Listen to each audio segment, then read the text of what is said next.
다 함께 자리에서 일어나셔서 오늘 우리에게 주시는 하나님의 말씀 창세기 25장 27절에서 34절의 말씀을 저 한 절씩 교독해서 보겠습니다.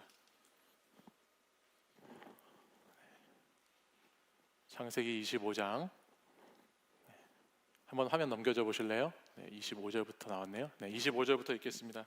저는 27절부터라고 드렸는데 25절부터 읽고 싶으신가 봐요. 우리 같이 제가 25절 읽었으면 좋겠다 마음을 생각했거든요. 정말로 25절, 26절을 읽었으면 좋겠다. 근데 제가 드린 본문이 27절이어서 아쉽다 했는데 갑자기 25절부터 나와서 정말 놀랐어요.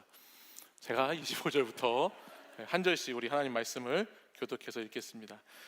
먼저 나온 자는 붉고 전신이 털옷 같아서 이름을 에서라 하였고,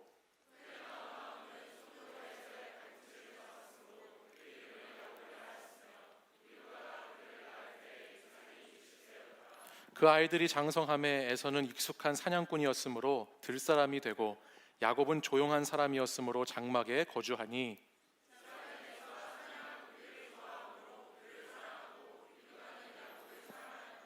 야곱이 죽을 쑤었더니 에서가 들에서 돌아와서 심히 피곤하여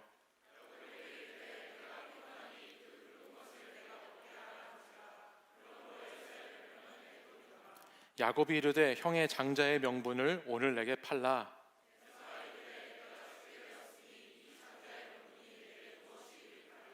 야곱이 이르되 오늘 내게 맹세하라. 에서가 맹세하고 장자의 명분을 야곱에게 판지라. 야곱이 떡과 팥죽을 에서에게 주매 에서가 먹으며 마시고 일어나 갔으니 에서가 장자의 명분을 가볍게 여김이었더라. 아멘. 이 말씀은 살아계신 하나님의 말씀입니다. 오늘 우리가 함께 나눌 본문의 말씀은 우리가 한 번쯤 들어보았을 잘 알고 있는 에서와 야곱이라는 쌍둥이 형제의 이야기입니다. 형의 이름은 에서이고 동생의 이름은 야곱이죠. 이 형제의 아버지는 이삭이었고요. 이 형제의 할아버지는 그럼 누구였을까요? 아브라함이었습니다. 오늘 함께 읽진 않았지만 창세기 25장의 내용을 쭉 살펴보다 보면 이삭은 40세에 리브가라고 하는 아내를 맞이합니다. 그리고 간절히 기다렸던 그 자녀를 20년이 지난 60세에 첫 아이들을 낳게 되죠. 아브라함이 100세에 얻은 아들이 이삭이에요. 그리고 이삭이 40세에 장가를 갔습니다. 그럼 아브라함이 몇 세 때 이삭이 결혼을 한 거죠? 140세에 결혼을 한 거죠. 그리고 나서 20년이 지나고 이삭이 60세에 아이를 낳았다 기록합니다. 그럼 그때 아브라함이 몇 살이었을까요? 어려우세요? 힘을 내십시오. 힘을 내시고 160세입니다. 160세. 이삭의 아들 에서와 야곱이 태어난 것이 아브라함의 160세의 일입니다. 25장 7절 말씀을 보면 그때 아브라함이 175세에 죽었다라고 성경이 기록하고 있습니다. 그러니까 적어도 아브라함과 이삭과 에서와 야곱은 같이 살았는데 아브라함이 손자들과 산 기간은 적어도 몇 년 정도를 같이 살았다고 볼 수 있죠? 어려우세요? 175세를 살았는데 160세에 손자가 태어났습니다. 그러면 몇 세를 같이 보낸 걸까요? 몇 년을? 15년 정도를 같이 보낸 거겠죠. 저는 오늘 본문을 이렇게 에서와 야곱의 출생의 이야기를 이렇게 우리가 읽는 본문을 마주했는데 이 본문을 가장 먼저 읽으면서 들었던 생각이 바로 이 부분이었어요. 우리가 잘 알고 있는 지난주까지 계속해서 말씀을 나누었던 믿음의 조상이라고 하는 아브라함, 자신이 하나님께서 보여줄 약속의 땅을 향해서 고향과 친척과 아버지의 집을 다 떠나고 믿음의 1세대로 단순히 이삭의 아비가 아니라 열국의 아비, 믿음의 조상이 되기로 선택하고 또 그 길을 잘 걸어왔던 믿음의 조상이라고 불리는 아브라함의 가족 가운데 바로 이 손자들이 에서와 야곱이구나라는 생각을 오늘 본문을 읽으면서 가장 먼저 생각해 보게 되었습니다. 그리고 또 그 아브라함과 이 손자 에서와 야곱이 적어도 15년 정도는 함께 아브라함의 인생의 마지막에 살았었겠구나라는 생각을 해보게 되었어요. 만약에 아브라함의 가정에 가훈이 있다고 한다면 저는 아브라함의 가정의 가훈이 창세기 12장에 있었던 하나님의 말씀이었을 것 같습니다. 우리가 잘 알고 있는 하나님께서 아브라함에게 이르시되라고 시작하는 창세기 12장 1절 너머에 우리가 지난주에 보았던 12장 2절 3절의 말씀이 아마 이 가정의 핵심 말씀이 아니었을까라는 생각을 해봅니다. 내가 너로 큰 민족을 이루고 내게 복을 주어 내 이름을 창대하게 하리니 너는 복이 될지라 라고 하나님이 말씀하셨죠. 내가 너를 축복하는 자에게는 축복하고 너를 저주하는 자에게는 저주하리니 땅의 모든 족속이 너로 말미암아 복을 받을 것이다 라고 하신 이 말씀이 아마 이 아브라함의 가정의 가훈이 되지 않았을까라는 생각을 합니다. 이 가훈이 좀 너무 길면 좀 줄여보면 한 문장으로 저는 아브라함의 집안에는 이런 글이 딱 써서 붙여져 있었을 것 같아요. 우리는 복이다 라는 글이 딱 써 붙여져 있을 것 같습니다. 그리고 우리는 복이다라고 하는 그 아브라함의 가정의 가훈을 아마도 아브라함은 자기의 아들인 이삭에게 또 자기의 손자들인 에서와 야곱에게도 열심히 설명하고 열심히 가르쳐주고 열심히 알려주지 않았을까 생각을 해보게 됩니다. 여러분 가정에도 혹시 가훈 있으신가요? 네. 요즘은 혼족 세상이기 때문에 가훈이 많이 없을 수도 있는데요. 저희 집에는 가훈이 있습니다. 예전에 붓글씨를 하시는 권사님을 통해서 저희 집 가훈을 2개 적어서 하나는 아버지 집과 또 하나는 저희 집에 액자로 만들어서 제가 이렇게 다 걸어놓은 가훈이 있습니다. 제가 하나님을 만나고 제가 은혜를 경험하고 목회 길에 들어서면서 한 사람에게도 그가 살아가고자 하는 가치관이나 방향성이라는 것이 있는데 우리 가정에도 좀 우리 집안에도 나름 제가 2대 목사니까 또 제 아들이 목회를 할지 안 할지 모르지만 이렇게 뭔가 우리 집안에도 이런 하나님께서 주시는 우리 가게에 흐르는 축복된 말씀이 하나 있었으면 좋겠다라는 생각을 이렇게 하게 됐습니다. 그래서 아버지의 때에서부터 저의 때까지 또 저의 때에서 저희 자녀의 때까지 이렇게 끊임없이 흘러가게 되는 어떤 가정을 정의하는 우리 가족을 나타내는 스피릿을 드러낼 수 있는 가훈이 있으면 좋겠다라는 생각을 늘 했습니다. 그래서 평소에 아버지를 통해서 들었던 말씀 중에서 가장 기억에 남는 말씀 하나를 제가 이렇게 떠올리고 기억해서 그것을 가지고 아버지에게 우리 가정에 이런 가훈이 있었으면 좋겠다. 그래서 아버지께 제안을 드리고 또 아버지께서 흔쾌히 그것을 좋다라고 하셔서 액자로 이렇게 만들어서 저희 집과 아버지의 집에 이렇게 둔 가훈이 있습니다. 그것이 뭐냐면 하나님 보시기에 좋았더라라는 말씀입니다. 이것을 히브리어로는 토브 메오드라고 하는데요. 저희 가정에는 이 가훈이 있습니다. 하나님이 보시기에 좋았더라. 내가 하나님 보시기에 좋은 내가 되고 하나님 보시기에 좋은 아빠, 엄마가 되고 하나님 보시기에 좋은 부부가 되고 부모가 되고 형제가 되고 부모와 자녀가 되는 그런 꿈을 가지고 가훈을 정했습니다. 또 하나님 보시기에 좋은 목회가 되고 하나님 보시기에 좋은 교회가 되고 하나님 보시기에 좋은 나라가 되고자 하는 뜻을 제가 마음대로 정해서 가훈을 삼았어요. 혹시 여러분들 가운데에는 부모님께 물려받은 가훈이 없다고 할지라도 여러분이 하나님의 말씀을 듣고 기도하는 가운데 깨닫거나 감동된 것이 있으시다면 저는 그것들을 잘 기억해 두셨다가 여러분의 부모님이나 여러분이 결혼할 배우자와 잘 상의하셔서 여러분의 가정에도 이렇게 흘러갈 수 있는 가훈이 하나 있으면 좋겠다라는 생각을 해봅니다. 오늘부터 여러분들 하나님 말씀을 볼 때 또 기도할 때 그런 하나의 문장 또 하나의 말씀을 한번 잘 생각해 보시고 내가 우리 가정을 이런 가정 만들기를 소원하겠다 또 마음을 품겠다 그런 것을 가지고 특별히 결혼한 신혼부부나 우리 예비 부부들은 내가 어떻게 그것을 가지고 믿음의 가정을 이루어갈지 또 그 목표로 우리 가정을 잘 섬기고 우리 가정이 그런 가정이 되도록 인도할지를 한번 생각해 보면 좋겠다라는 마음이 있습니다. 아무튼 아브라함의 집안에 가훈이 있다면 우리는 복이다라고 하는 우리가 복이다라고 하는 문장이 있었을 것 같습니다.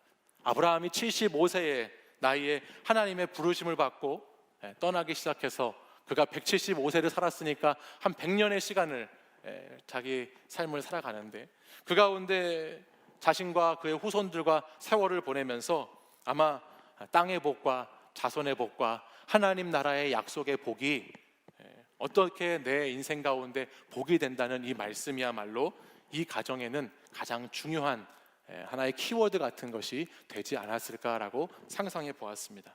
그래서 아브라함은 늘 자기 아들인 이삭과 자기 손자들인 에서와 야곱에게 이런 것들을 가르쳐 줬을 것 같아요. 우리 가문은 하나님 말씀처럼 복이 되는 가문이어야 돼. 너는 복이야. 너는 복이 될 거야. 또 너의 그 복이 너에게만 있는 것이 아니고 너를 통해서 너로 말미암아 복이 흘러가는 인생이 너의 인생이고 우리 가정의 가문의 인생이야 라고 계속해서 설명하고 알려주었을 것 같아요. 자연스럽게 에서와 야곱이라고 하는 이 자녀들은 아버지를 통해서 할아버지를 통해서 이 말씀을 계속해서 들었겠죠. 그런데 오늘 본문 말씀을 보면 이 하나님의 말씀, 복이 될 것이다 라고 하는 이 하나님의 말씀을 무시하면서 살아가는 한 사람이 나오고요, 또 하나님의 말씀이 현실적으로는 자기에게 임할 수 없는, 자기가 품을 수 없는 말씀이지만 그 환경에 굴하지 않고 저항하면서 그 말씀을 성취하려고 부단히도 노력하고 애쓰는 한 사람의 모습이 나옵니다. 그가 바로 에서와 야곱입니다. 에서는 여러분이 아는 것처럼 먼저 태어났습니다. 장자였습니다.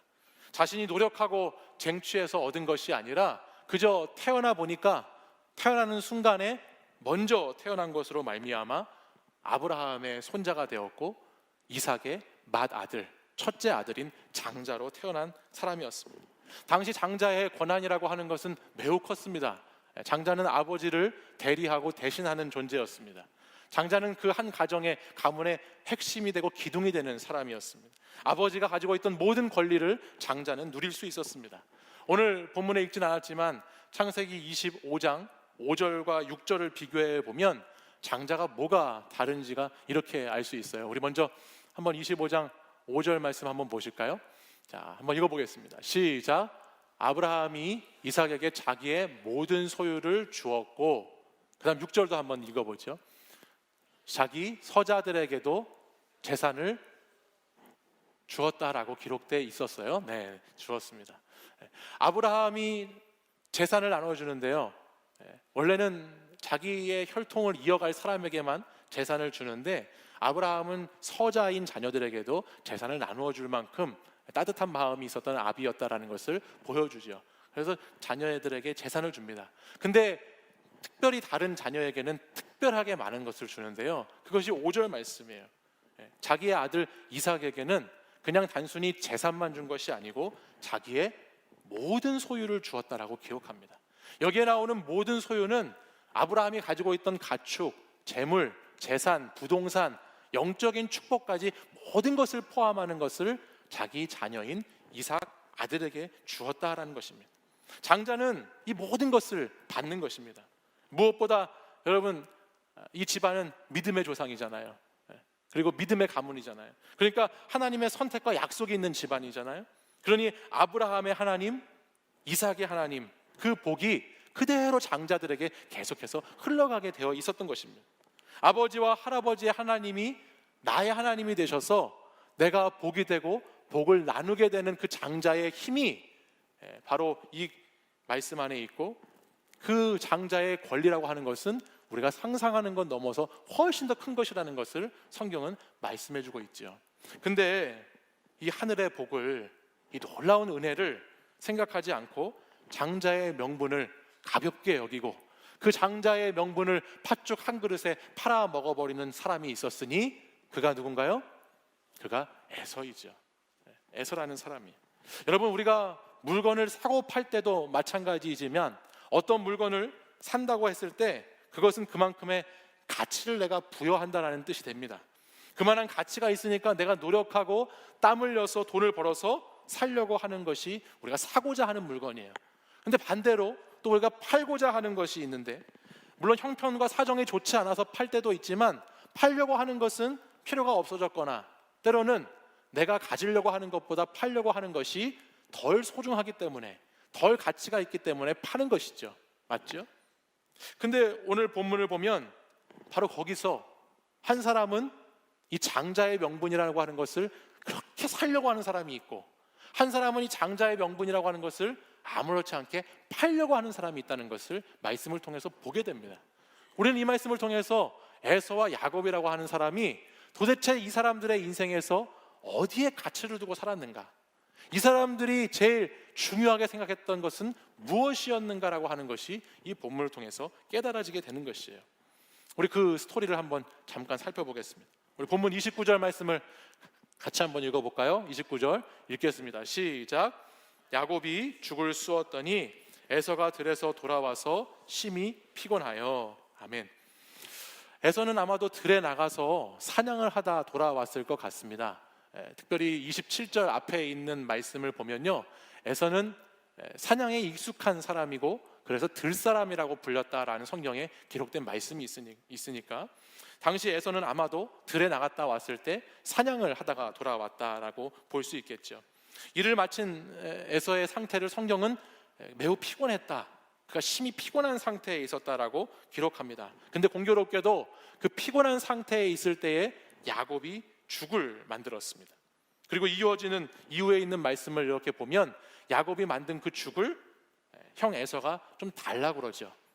너무 배고프다고, 피곤해 죽겠다고 그러면서 죽을 좀 먹자라고 합니다. 그러니까 마치 야곱이 그 시간을 기다렸다는 듯이 형 에서에게 죽을 딱 내놓으면서 한 가지 요구를 하게 되죠. 그것이 뭐냐면 형에 있는 장자의 명분을 내게 팔라라는 것입니다.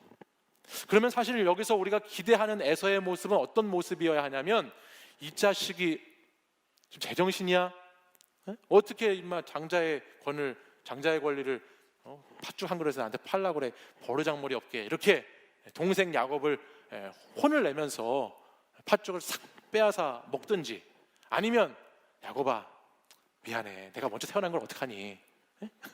나도 내가 먼저 태어나고 싶지 않았는데 먼저 태어난 걸 어쩔 수 없잖아. 그러니까 내가 앞으로 좀 더 잘해줄 테니까, 이렇게 야곱을 잘 타일러 가지고 그 팥죽을 하나 얻어먹든지 하는 것이 정상적으로 우리가 에서에게 기대하는 장면인데, 오늘 성경 본문의 장면은 에서의 대답은 그렇지가 않아요. 장자의 명분을 팥죽에 딱 팔라고 하니까 에서가 장자의 명분? 그래 가져가고 난 지금 배고프니까 장자 뭐 그게 뭐 대수야, 그냥 빨리 팥죽이나 줘라고 대답하고 있는 에서를 보게 되는 것이죠. 성경은 이러한 에서의 행동을 뭐라고 말씀하냐면 34절 상반절 하반절을 보면 이렇게 기록하고 있어요. 에서가 장자의 명분을 어떻게 여겼다고요? 가볍게 여겼다라고 기록합니다.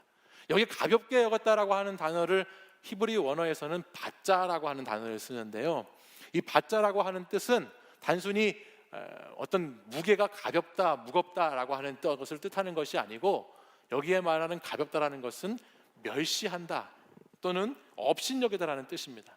그러니까 그는 장자의 명분을 내가 첫째 아들이니까 당연한 것이지, 또는 장자의 명분을 잠깐 배가 너무 고파가지고 소홀히 여겼다라는 것이 정도가 아니고, 오늘 이 본문을 자세히 들여다보면 그는 애당초부터 이 장자라고 하는 자리에 있는 그 명분이라는 것을 아주 하찮은 것으로, 별것 아닌 것으로 업신여기고 멸시하는 삶을 살아왔다라는 것을 성경을 통해서 알게 되는 것이에요. 성경 사무엘상 2장 30절 말씀에 보면 이런 말씀이 있어요. 우리 이 말씀 같이 한번 볼까요? 같이 한번 읽어보겠습니다. 시작. 나를 존중히 여기는 자를 내가 존중히 여기고 나를 멸시하는 자를 내가 경멸하리라. 아멘. 하나님께서 이런 말씀을 하셨어요. 하나님을 존중히 여기고 존귀히 여기면 나도 그를 존중하게 여겨주지만, 하나님을 멸시하고 업신여기고 무시하면 나도 그를 그렇게 대하겠다라고 하나님이 말씀하신 기록이 있죠. 에서는 아브라함의 하나님, 이삭의 하나님, 그리고 마땅히 에서의 하나님이라고 기록되어야 하는 그 하나님의 이름을 팥죽 한 그릇에, 자기의 배고픈 욕망에, 자기의 삶의 자리에 그 하나님의 그 이름이 얼마나 크신지를 소홀히 여길 뿐만 아니라 완전히 무시하면서 삶을 통해서 하나님의 이름을 완전히 경멸된, 업신여기고 멸시하는 그런 사람으로 인생을 살아오게 되었던 것입니다. 그 이름을 대수롭지 않게 여겼던 거예요. 성경을 보다 보면, 특별히 여러분 오늘 32장 말씀을 보시면, 32절 말씀을 보시면 거기에 보면 에서가 장자의 명분을 평소에 어떻게 생각했는지가 더 자세히 나와 있습니다. 그것이 뭐냐면 에서는 평소에 이 장자라고 하는 것이 내게 무슨 유익이 되는지 모르겠어, 내게 이게 뭐가 도대체 도움이 되는지를 모르겠어라고 말하면서 그 의미를 전혀 깨닫지 못하고 무시하는 가치관 속에서 살았다는 것을 오늘 성경 말씀을 통해서 우리에게 알려주지요. 하나님으로부터 값없이 주어진 은혜라고 하는 것이 얼마나 값진 것인지, 하나님이 오늘 자신을 택하셨다라고 하는 것이 얼마나 크고 놀라운 비밀인지를 인식하지 못하니까 오늘 내가 이 자리에 있을 수 있다는 것이, 내가 예수님을 믿을 수 있다라고 하는 것이 내 삶에서 인식되지 못하니까 그에게 있었던 은혜는 과거에도 미래에도 현재에도 아무 힘과 아무 능력이 나타나지 않는 지나간 은혜로, 지나쳐가 버린 은혜로 그저 그렇게 존재할 뿐이라는 것을 오늘 말씀은 우리에게 알려줍니다. 자신의 힘과 능력을 의지해서 살면서 은혜라고 하는 것에 기대는 것은 나약한 것이고, 하나님을 알기보다는 들사람이 되어서, 아까 익숙한 사냥꾼이라고 그랬는데 거기에 사냥에 익숙하다라고 하는 단어가 굉장히 친밀한 것을 이야기할 때 쓰는 단어거든요. 보통 성경에서 그 익숙함이라고 하는 단어는 원래 하나님과의 관계에서 많이 쓰이는 단어예요. 근데 자신의 삶의 들사람으로 살면서 자신의 삶의 자리에만 늘 익숙해서 사는 에서의 모습 속에서 하나님의 은혜라고 하는 것은 찾아볼 수도 없고, 완전히 하나님의 은혜는 떠나가고 이 세상의 약육, 강식의 방식에만 깊이 빠져서 들사람으로 들에서 살아가는 그의 모습이 오늘 본문을 통해서 잘 드러나고 있다는 것입니다. 그렇기 때문에 에서에게는 명분이라는 것이 그렇게 중요하지 않습니다. 그에게는 현실이 더 중요하죠. 장자가 누릴 수 있는 축복이라고 하는 것이 그에게는 그렇게 크게 다가오지 않습니다. 오늘 당장의 내 배고픔을 해결한 팥죽이 더 그에게는 크게 보였던 것이죠. 믿음과 은혜의 소유보다 그냥 이 땅을 잘 먹고 잘 살아가는 것이 에서에게는 더 크게 보였다라는 겁니다. 그런데 여러분, 야곱은 달랐습니다. 야곱은 그러지 않았어요. 장자의 권리를 가지지 못한 채로 태어난 야곱은 할아버지 아브라함에게, 아버지 이삭에게 분명히 아까 앞에서 말씀드린 것처럼 이 가정이 어떤 가정이고 이 가정의 복이 어떻게 흘러가게 되고 어떤 미래가, 어떤 약속이 우리에게 있는지를 계속해서 들어왔을 것입니다. 그러나 하나님의 축복이라고 하는 것, 자기는 장자가 아니기 때문에 결코 그것에 가까이 갈 수 없지만 야곱은 요즘 우리가 많이 부르는 찬송가의 가사처럼 원하고 바라고 기도하면서 자신의 삶을 살아왔던 사람이죠. 나도 저런 축복을 받고 싶은데, 나도 저런 축복의 통로가 돼서 살고 싶다라고 하는 열망이, 욕심이 가득했던 사람이 야곱이에요. 더구나 하나님에 대한 이해 없이 하나님께서 주신 장자의 축복이라는 것을 무시하고 멸시하고 살아가는 형 에서를 보면서 그는 오히려 더욱더 하나님의 은혜를 간절히 사모하는 자가 되었을 것입니다. 그래서 야곱은 그 은혜를 그렇게 갈망하고 그 은혜를 너무나 간절히 사모하는 나머지 오늘 이 장자의 명분에 대한 것들을 살려고 하는 모습을 말씀에서 보여주는 거예요. 모든 사람이 당연하게 여기는 거, 당연히 장자, 먼저 태어난 사람이 가지고 있어야 한다라고 모든 사람이 그렇게 생각하는 장자의 명분이라고 하는 그 자연 법칙에 야곱은 저항하지요. 생물학적으로, 법적으로 장자로 태어난 사람만이 가질 수 있는 장자의 명분에 야곱은 과감하게 팥죽 한 그릇을 가지고 하나님께 기도하면서 그 장자의 명분을 저항해 나아가는 인생을 살아갑니다. 왜냐하면 그에게 이 팥죽 한 그릇은 장자의 명분일 뿐만 아니라 하나님의 거저주신 값진 은혜이고, 그 하나님의 거저주신 값진 은혜가 아니면 자기는 결코 그 복을 누리지 못한다고 하는 그런 마음이 그에게 있었기 때문이에요.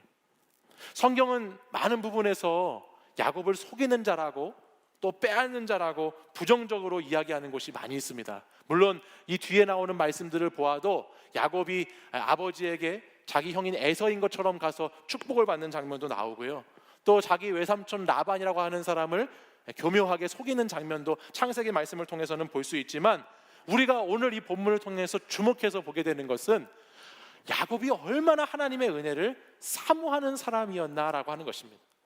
그가 얼마나 하나님의 은혜에 대해서 간절히 생각하고 하나님의 은혜를 절박하게 얻고자 했는지 그는 세상에 있는 자연 법칙을 저항합니다. 법적인 것을 저항합니다. 모든 사람이 그렇게 생각하는 것에 대해서 저항하죠. 그리고 오직 하나님의 은혜라고 하는 것 하나만을 붙잡고, 하나님이 은혜를 주시면 자연 법칙도 법적인 것도 이 세상의 어떤 원리와 원칙도 하나님의 은혜가 임하면 달라질 수 있다는 것을 믿고 그 오직 은혜 하나만을 사모하는 삶을 살았던 것이 야곱의 인생이라는 거예요. 저는 오늘 이 부분을 보면서 이 말씀이 오늘 우리에게 어떤 메시지를 줄까 고민해 보게 됐는데요. 야곱이 에서에게 팥죽을 팔 때 저는 그 야곱의 인생과 삶이 도덕적으로 흠이 없고 정직한 삶을 살았다라고 이야기하려고 하는 것이 아닙니다. 에서와 야곱의 인생은 은혜를, 장자의 축복을 까맣게 잊어버리고 산 사람이나 사실은 그 은혜를 가지고 축복권을 얻으려고 그렇게 여러 가지 술수를 썼던 사람이나 50보 100보의 인생이에요. 에서와 야곱이 실질적으로 우리의 도덕적인 기준, 어떤 우리의 판단의 기준에서는 크게 차이가 나지 않는 사람들이에요. 형의 배고픔을 이용해서 장자권을 뺏고 또 아버지의 축복권을 빼앗은 야곱은 행위 자체로만을 볼 때에는 너무나 인간적이고 부족한 부분도 많이 있습니다. 근데 오늘 이 두 사람에게 있어서 모두가 부족한데, 모두가 틀려 있는데, 그래도 오늘 우리가 이 두 사람의 비교를 통해서 무엇을 알게 되고 깨닫게 되느냐? 야곱은 은혜만은 놓치지 않았다는 것입니다. 야곱은 자신에게 주신 하나님의 은혜, 자신이 받고자 하는 그 하나님의 그 은혜라고 하는 그 부분에 있어서는 정말 어느 것과도 누구와도 무엇과도 바꾸지 않는 그거에 대한 깊고 충실한 갈망이 있었다라는 사실이에요. 비록 그것이 인간의 야망이라고 욕심이라고 비춰질지라도 오직 은혜가 아니면 살아갈 수 없다는 그 야곱의 그 깊은 마음, 하나님의 은혜가 아니면 내 인생에 하나님의 복을 기대할 수 없다라고 하는 그 은혜를 사모하는 마음만은, 그 믿음만은 우리가 야곱에게서 꼭 배워야 할 것이라는 것입니다. 사랑하는 여러분, 오늘 이 땅을 살아가면서, 오늘 이 땅의 현장을 살아가면서 야곱과 같이 이중적인 모습을 갖지 않고 살아가는 사람이 어디 있습니까? 저와 여러분의 모습을 볼 때 우리 모두에게 사실 야곱과 같은 이중성적인 면이 많이 있지 않나요? 어떤 때는 참 지극히 영적인 것 같다가도 어떤 때는 내가 이렇게 속물 같았었나? 내가 이렇게 모자란 사람이고 부족한 사람이었나라고 생각이 들 정도로 왔다 갔다 하는 것이 우리의 모습이죠. 겉으로는 거룩한 척 포장해서 말하지만 우리 속 안에는 얼마나 많은 이기적인 욕망들이 가득 차 있는지, 사실은 겉으로는 웃고 겉으로는 좋게 표현한다 할지라도 내 안에서 꿈틀거리는 이 이기적인 욕망과 욕심을 감출 수 없는 것이 저와 여러분의 삶의 모습입니다. 하나님을 사랑한다고 하지만 하나님이 내 욕망을 채워주는 대상이 되어서 살고 있는 사람들도 얼마나 많은지 모르지요. 가만히 저 자신도 되돌아보면 목사를 주의 종이라고 표현하면서 내가 주님의 종이다, 나는 주님의 종의 사명을 감당하는 사람이다 라고 스스로를 그렇게 생각하고 살지만, 얼마나 제가 하나님을 제 마음대로 부리면서 제 마음에 원하는 대로 하나님을 갖다 놓으면서 제가 하나님을 종부리듯 살고 있지는 않은가라는 생각을 해보면 참 제 자신도 이중적이고 참 양면성을 가지고 있는 부족한 사람이다라는 생각을 할 때가 많이 있습니다. 이처럼 하나님을 이용하고 싶어하는 마음, 하나님을 우리의 삶의 자리에 끼워 넣고 싶어하는 그런 마음들이 우리 모든 신자들에게도 있다라고 하는 것이죠. 그런 의미에서 우리는 야곱과 같은 사람이죠. 지극히 인간적이고 지극히 수단과 방법을 가리지 않고 살아가려고 하는, 이 땅의 현실에서 잘 살기 위해서 많은 것들을 타협하고 순응하고 많은 것들을 이용하면서 살아가는 야곱 같은 사람들이 오늘 저와 여러분의 모습입니다. 그러나 오늘 야곱이라고 하는 이 팥죽의 사건을 통해서 우리가 그럼에도 불구하고 꼭 기억해야 하는 것은 뭐냐면, 그가 타고난 생물학적인 질서도 뒤집고 형과 다투고 싸우고 아버지와 문제가 있고 아버지를 속이고 하나님과 씨름하면서도 그가 결국 끝까지 붙잡고 놓치지 않았던 한 가지, 그것이 뭐냐? 그것이 하나님의 은혜라고 하는 거예요. 은혜. 하나님의 은혜만은 그가 절대 놓치지 않았고, 그는 일평생을 통해서 하나님의 은혜를 구하면서 살았던 사람이라는 것입니다. 사랑하는 여러분, 저는 오늘 이 시간 이 자리에 있는 우리 사랑하는 청년 여러분들이 은혜를 구하는 삶을 살기를 간절히 소망합니다. 할렐루야. 은혜를 구하는 삶을 살아가십시오. 우리의 삶이 어떻다 할지라도 에사와 같은 삶, 야곱과 같은 삶, 그 어떤 삶의 자리에서 살고 있는지 모른다 할지라도 한 가지 꼭 잊지 말아야 할 것은 오늘 우리도 야곱처럼 하나님의 은혜를 구하는 자의 인생을 살아가야 한다는 것이죠. 여러분, 신앙생활 왜 하시나요? 여러분, 교회에 왜 나오십니까? 은혜를 구하고 하나님의 복을 구하지 않는 신앙생활은 잘못된 신앙생활이에요. 여러분, 많은 사람들이 기복신앙이라고 하는 것에 대해서 이야기합니다. 기복신앙 들어보셨어요? 기복신앙 들어보셨죠? 네. 기복신앙이 뭐죠? 기복이 많은 신앙이 기복신앙이죠. 그렇죠? 네. 여러분들의 신앙을 한번 생각해 보십시오. 올라갔다가 내려갔다가 기복이 많은 신앙입니다. 네. 기복이 좋을 때는 이 자리도 마찬가지입니다. 기복이 좋을 때는 앞자리에 와서 앉습니다. 기복이 떨어지면 뒷자리로 갑니다. 기복이 좋을 때는 2층에 있습니다. 기복이 떨어질 땐 3층으로 올라갑니다. 막 앞으로 뒤로 아래에서 위로 왔다 갔다 올라갔다 내려갔다 앞뒤로 왔다 갔다 하는 것이 기복이 있는 신앙, 기복신앙이죠. 근데 여러분, 진짜 기복신앙은 뭐냐면요, 하나님의 복을 구하는 신앙이에요.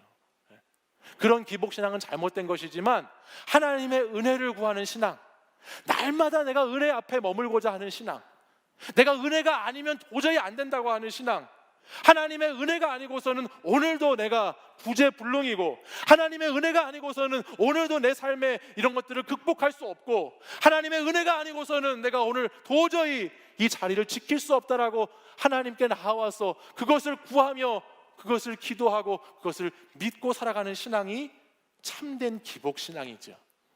저는 여러분들이 기복신앙이라도 좀 살아봤으면 좋겠어요.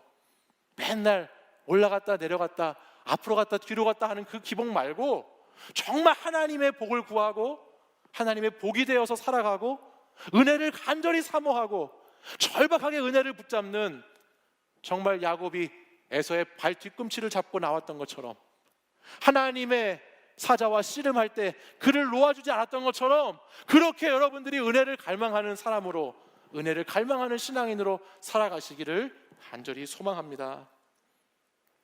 사랑하는 여러분, 하나님의 도움이 없으면 아무것도 아닌 존재, 하나님이 계시지 않으면 아무것도 아닌 목마른 존재, 하나님이 없으면 안 되는 존재, 그래서 하나님을 강력하게 찾고 하나님을 붙잡았던 사람이 야곱이고, 그가 그렇게 하나님을 놓지 않았을 때 하나님은 그에게 은혜를 베풀어 주셨다는 것을 기억하시기 바랍니다. 맏아들로 태어난 것보다 더 중요한 것은 맏아들의 삶을 살아가는 것입니다. 맏아들의 가치를 알고 그것대로 살아가는 인생이 더 중요한 것입니다. 로마서 8장 말씀을 보면요, 우리는 하나님의 상속자라고 하는 말씀이 있어요. 우리는 하나님의 자녀가 되었다. 성령을 통해서 우리 모두는 하나님의 상속자 그리스도와 아들이 되었다라는 말씀이 기록되어 있습니다. 이 말씀이 우리에게 중요하게 다가오는 것은 오늘 맏아들이 되었기 때문에 중요한 것이 아니라, 오늘 그 하나님의 상속자가 된 사람들이 끝까지 하나님의 은혜를 붙잡고 살아가는 자들이 되어야 하기 때문에 우리에게 중요한 것입니다. 우리는 운명을 따라 살지 않습니다. 우리는 세상의 팔자를 따라 살지 않습니다. 사랑하는 여러분, 우리는 은혜를 따라 살아가는 것입니다. 우리는 이 세상의 원리와 법칙을 따라 살아가지 않습니다. 세상이 정한 기준과 한계에 따라 살아가지 않습니다. 오늘도 우리와 함께 하시는 하나님의 은혜를 간구하고 은혜를 갈망하고 은혜를 바라보며 살아가는 것이 우리의 삶의 모습입니다. 하나님의 선택이 은혜임을 기억하십시오. 오늘도 하나님이 선택하셨기에 내가 있을 수 있음을 여러분 기억하시기 바랍니다. 그리고 그 하나님의 선택이 은혜라면 그 은혜는 우리에게 주어진 또 다른 사명이라고 하는 것을 여러분 꼭 생각해 보시길 바라요. 내가 신앙의 장자라고 생각하는 사람에게는 간절함이 없습니다. 찬양을 불러도, 기도를 해도, 하나님 말씀을 들어도 내가 당연히 받아야 될 사람, 내가 장자라고 여기는 사람은 아무런 감동이 없어요. 아무것도 없어요. 절박함이 없지요. 그러니까 축복을 가볍게 여기고 팥죽 한 그릇에 장자의 권리를 버려버리고 팔아버리는 사람으로 전락해버리고 마는 겁니다. 그러나 내가 신앙의 장자가 아니었는데, 내가 마땅히 은혜 받을 사람이 아니었는데 하나님이 나에게 상속자라고 불러주시고 하나님이 나를 그리스도의 자녀 삼아주셔서 내가 주의 자녀가 되고 하나님의 사람이 되었다라는 이 마음, 이 은혜가 있는 사람은 하나님의 은혜에 대한 절박함이 있습니다. 하나님의 은혜에 대한 간절함이 있습니다. 끊임없이 주님의 은혜를 사모하는 마음이 있다는 것이에요. 저는 오늘 여러분들이 다시 그 은혜를 사모하는 자들이 되시기를 바랍니다. 선택받은 자로서의 감격스러운 눈물이 여러분의 신앙 가운데 회복되시기를 바라고, 하나님의 선택이 은혜라면 그 은혜 받은 자의 사명의 삶을 내가 살아가기로 결단하고 다시 주님의 은혜를 붙잡고 살아가는 여러분들이 되시기를 바랍니다. 사랑하는 여러분, 주님의 은혜를 알고 주님의 은혜를 믿고 그 은혜를 간절히 사모하며 살아가십시오. 제가 우리 청년들을 한 주간 동안에 이렇게 만나기도 하고 얘기도 나누기도 하고 또 서로의 것들을 나누기도 하는데, 제가 가만히 보면 어떤 청년은 참 하나님의 은혜 가운데 살고 있어서 감사하다라는 생각이 드는 청년이 있고, 어떤 청년은 하나님의 은혜를 까맣게 잊어버리고 은혜를 놓치고 살아가는 모습이 참 안타까운 청년이 있습니다. 그 사람과 대화를 나눠보고 그 사람과 이야기를 하다 보면 저 사람에게는 참 하나님의 은혜가 이렇게 충만하게 머물고 있구나라고 해서 참 감사가 느껴지고 감격스러운 만남이 있는 반면에, 저 사람하고 이야기를 나누고 대화를 하다 보면 다 은혜가 사라져버려서 은혜 다 까먹어서 참 안타까운 마음이 드는 청년들도 있습니다. 삶의 자리는 이 사람이나 이 사람이나 우리의 삶의 자리는 거의 비슷합니다. 내가 제일 힘든 것 같이 살아가는 사람도 더 힘든 사람이 있고요, 내게 전혀 문제가 없는 것 같이 살아가는 사람도 더 문제가 없는 것처럼 살아가는 사람도 있습니다. 삶의 자리는 비슷합니다. 그러나 그 비슷한 삶의 자리에 은혜는 다릅니다. 내가 정말 은혜로 살아가는 사람인지 아니면 은혜를 잊어버리고 은혜를 놓쳐버리고 은혜를 팔아버리고 살아가는 사람인지 여러분 깊이 생각해 보시기를 바라요. 오늘 이 팥죽 한 그릇의 무게는 엄청난 은혜라고 하는, 장자의 권리라고 하는 큰 축복이 작은 팥죽 한 그릇에 놓여 있습니다. 여러분 삶의 자리에 있는 장자의 축복, 하나님의 자녀된 축복이 무엇인지 곰곰이 생각해 보십시오. 그리고 그 은혜를 다시 회복하고 그 은혜를 다시 누리면서 살아가시는 복된 여러분들이 되시기를 바랍니다. 우리 이 시간 함께 찬양으로 고백할 텐데, 주님의 은혜, 주님의 사랑을 다시 저에게 회복시켜 주시고 또 그것을 내가 결코 놓지 않고 간절히 사모하며 살겠다는 결단을 가지고 우리 함께 찬양하고 기도하도록 하겠습니다.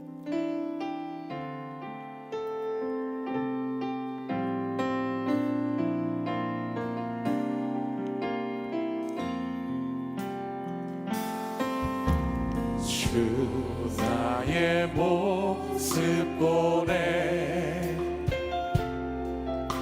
상한 나의 맘 보시네. 주 나의 눈물 안에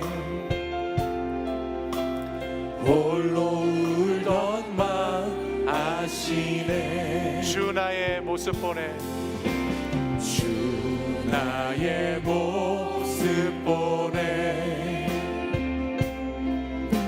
상한 나의 맘 보시네.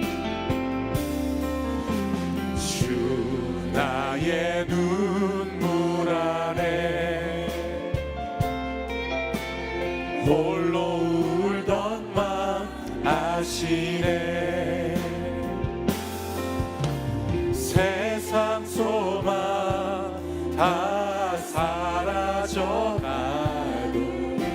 주의 사랑은 끝이 없으니 살아가는 이 모든 순간이 주의 힘을 나는 우리 가슴에 손을 얹고 다시 한번 찬양하겠습니다. 주 나의 모습 보내, 주 나의 모습 보내 상한 나의 맘 보시네, 상한 나의 맘 보시네 주 나의 눈물 안에, 주 나의 눈물 안에 홀로 울던 맘 아시네 세상 소망 다 사라져가도 주의 사랑은 끝이 없으니 살아가는 이 모든 순간이 주의 힘을 나는 믿네 세상 소망 다 사라져가도 세상 소망 다 사라져가도 주의 사랑은 끝이 없으니 살아가는 이 모든 순간이 주의 힘을 나는 믿네 우리 목소리 높여서 주 나의 모습 보내, 주 나의 모습 보내 상한 나의 맘 보시네, 상한 나의 맘 보시네 주 나의 눈물 안에, 주 나의 눈물 안에 홀로 울던 맘 아시네. 홀로 울던 맘 우리 자리에서 일어나서 다시 한번 일절 고백하겠습니다. 주 나의 모습 보내, 주 나의 모습 보내 상한 나의 맘, 상한 나의 맘 보시네 주 나의 눈물 안에, 주 나의 눈물 안에 홀로 울던 맘 아시네 우리 믿음으로 고백합니다. 세상 소망 다 사라져가도 주의 사랑은 끝이 없으니 살아가는 이 모든 순간이 주의 힘을 나는 믿네 주 사랑 내게 있네, 주 사랑 내게 있네 그 사랑이 날 채우네, 그 사랑이 날 채우네 주 은혜 내게 있네, 주 은혜 내게 있네 그 은혜로 날 다시 한번 주 사랑 내게 있네, 주 사랑 내게 있네 그 사랑이 날 채웁니다.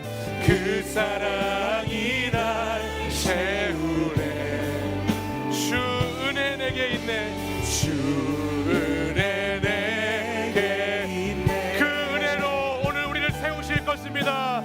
그 은혜로 날 세우네 세상 소망 다 사라져가도 세상 소망 다 사라져가도 주의 사랑은 끝이 없으니 살아가는 이 모든 순간이 주의 힘을 나는 믿네 세상 소망 세상 소망 다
나서지 못하네 나서지 못하네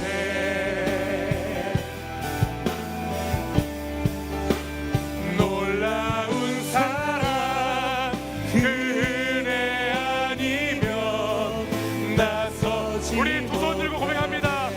은혜 아니면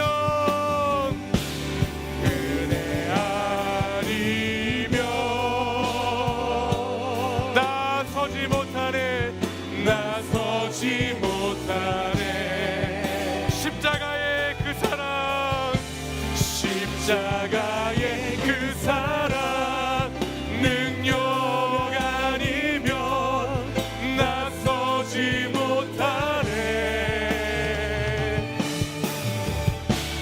은혜 아니면 나서지 못하네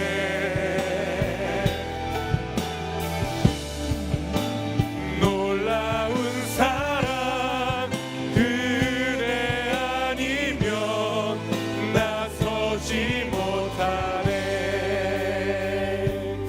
우리 이 시간 가슴에 손을 얹고 우리 같이 이 시간 한 마음과 한 뜻으로 기도하기 원합니다. 이 시간 주님 앞에 기도할 때에 우리 가슴에 손을 얹고 정직하게 하나님 앞에 기도하십시다. 주님, 저의 삶의 고백이, 저의 신앙의 고백이 정말 이 찬양의 고백처럼 가사처럼 은혜 아니면 살지 못한다고 하는 그 고백이 제 마음의 고백 안에 있습니까? 정말 이 시간 하나님 앞에 나온 하나님께 택함받고 부르심받아 나온 여러분들에게 정말 은혜가 아니면 살 수 없다라고 하는 이 믿음의 고백이 우리의 가슴의 중심에 우리의 삶의 자리에 있습니까? 우리 다시 한번 가슴에 손을 얹고 우리 정직하게 하나님 앞으로 나아가는 시간이 되기를 간절히 소망합니다. 정말 은혜가 아니면 그 십자가의 사랑이 아니면 내가 서지 못하고 그 놀라운 하나님의 사랑이 아니면 내가 오늘도 서지 못함을 고백하는 신앙, 오늘도 간절하게 은혜를 사모하고 절박하게 그 은혜를 붙잡고 주님 제게 은혜의 삶을 살게 해주십시오. 주님 제게 은혜가 회복되게 하여 주십시오. 주님 제 삶의 자리가 제 신앙의 자리가 메마른 은혜의 자리가 되지 않게 하시고 하나님 주의 은혜를 고백하는 삶을 살게 해달라고 정말 찬양의 가사의 고백처럼 세상의 소망이 다 사라져가도 주님의 은혜로 주님의 사랑으로 살아가는 그 삶을 살게 해달라고 이 시간 가슴에 손을 얹고 우리 주여 세 번 부르짖고 간절히 하나님 앞에 한번 같이 기도하겠습니다. 주여 주여 주여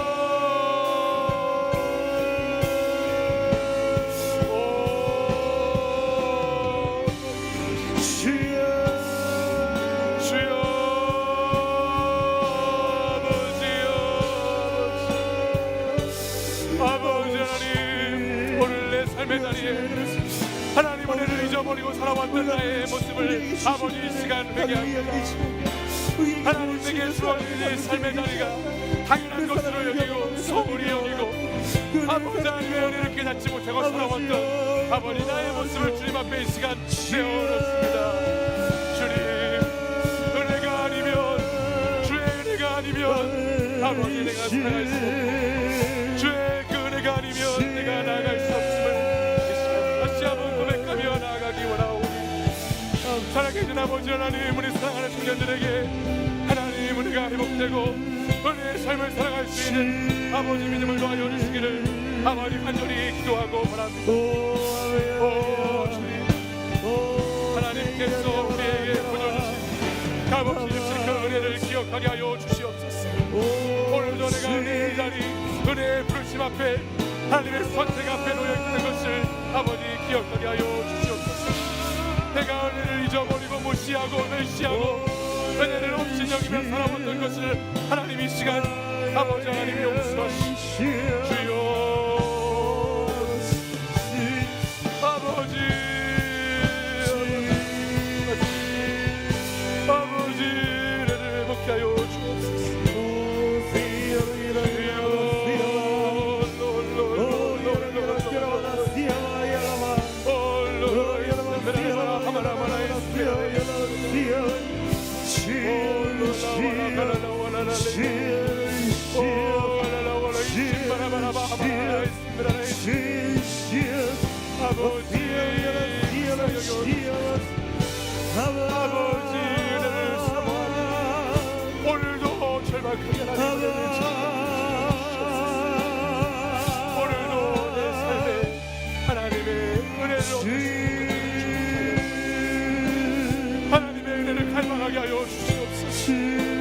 아버지 은혜를 삼하게 하여 주시옵소서.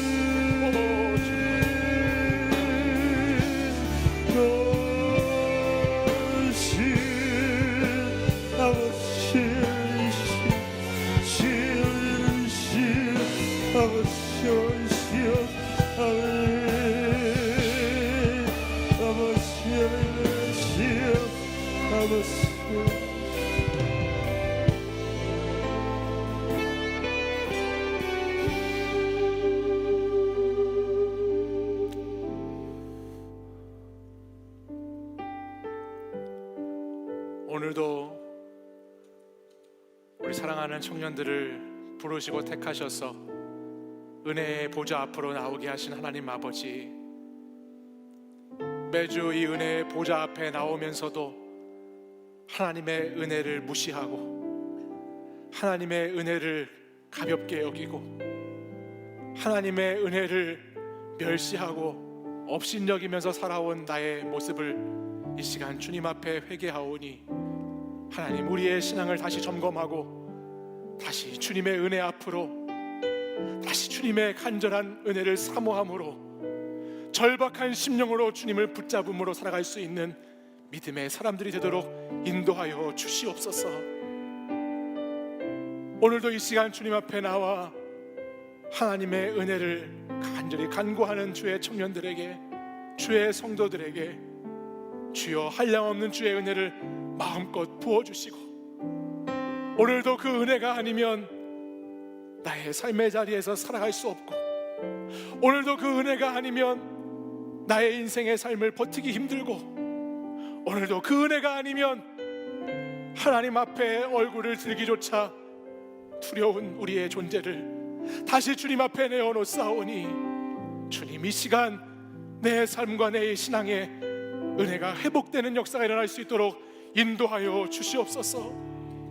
주님, 이 시간 사랑하는 우리 청년들, 세상의 소망을 붙잡지 않고 주님의 은혜를 붙잡겠다고 찬양으로 결단하고, 십자가의 그 사랑, 놀라운 그 사랑, 하나님의 그 사랑 기억하며 살겠다고 기도하고 부르짖었사오니, 주님 그 은혜로 살아갈 수 있도록 하나님 도와주시고, 그 은혜로 충만할 수 있도록 역사하여 주시옵소서. 주님, 우리 청년들의 삶의 자리, 정말 하나님의 은혜가 필요한 자들이 너무나 많이 있습니다. 육신의 아픔으로, 마음의 상처로, 영혼의 곤고함으로 하나님의 은혜가 너무나 절실히 필요한 자들이 많이 있습니다. 하나님, 은혜를 부어 주시옵소서. 주님 은혜를 부어 주시옵소서. 주님 은혜로 채워 주시옵소서. 그리하여 우리의 삶이 새롭게 되고, 우리의 삶이 변화되고, 우리의 삶이 하나님의 은혜에 입어 살아가는, 하나님의 은혜에 기대어 살아가는 삶이 될 수 있도록 주님 인도해 주시옵소서. 주의 은혜가 이번 한 주간을 살아가는 동안에도 우리 사랑하는 청년들과 성도들에게 가득하기를 간절히 소망합니다. 은혜의 회복과 은혜의 감격과 은혜의 감사가 넘치는 복된 인생이 되게 하여 주시옵소서. 이제는 주 예수 그리스도의 은혜와 하나님 아버지의 사랑과 성령의 교통하심이 오늘도 은혜가 아니면 내가 서지 못한다라고 하나님 앞에 고백하고, 다시 주님의 은혜를 사모하고 간절하고 절박한 마음으로 주의 은혜를 구하는 이 시간 함께 모여 예배드린 사랑하는 청년들과 성도들 위해 이제부터 영원까지 항상 함께 하시기를 간절히 축원하옵나이다.